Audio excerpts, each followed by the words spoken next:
Sa punto pong ito, pag-usapan na natin ang update patungkol sa mga programa at aktibidad ng kasalukuyang administrasyon dito lang po sa Mr. President on the Go. Una na po dyan, Pangulong Ferdinand R. Marcos Jr. nag-host ng isang diplomatic reception bilang bahagi ng paggunita ng ika-10 taong anibersaryo ng 2016 Arbitral Award.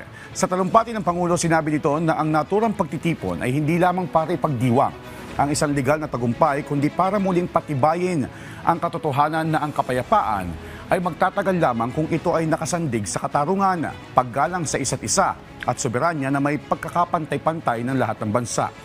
Anya, 13 taon na ang nakalilipas ng simula ng Pilipinas ang arbitration proceedings. Tumayo ang bansa sa harap ng mundo upang isulong ang universal principle na ang mga hidwaan sa pagitan ng mga bansa ay dapat lutasin sa mapayapang paraan at sa pamamagitan ng batas at hindi sa pamamagitan ng pamimwersa, pananakot o paggamit ng dahas. Dagdag pa nito, sa paggawa ng makasaysayang desisyong iyon noong 2013 na nagbunga ng makasaysayang 2016 Arbitral Award, pinili ng ating bansa ang dialogo sa halip na komprontasyon, ang batas sa halip na pananakot at ang kapayapaan sa halip na tunggalian.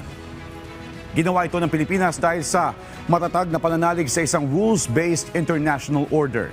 Giit pa ng Pangulo sa 2016 Arbitral Award ay mayroong malalim at makataong dimensyon. Anya, ang parangal ay para sa mga tao at sa mga coastal communities.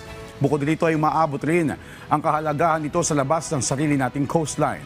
Ang naturang pagtitipon ay may klarong mensahe sa international community at yan ay ang Pilipinas ay nagbibigay ng pinakamataas na level ng political and institutional support sa 2016 Arbitral Award. Yan po muna ang ating update ngayong umaga. Abangan ang susunod nating tatalakayin tungkol sa mga aktibidad at programa ng kasalukuyang administrasyon dito lang sa Mr. President on the Go.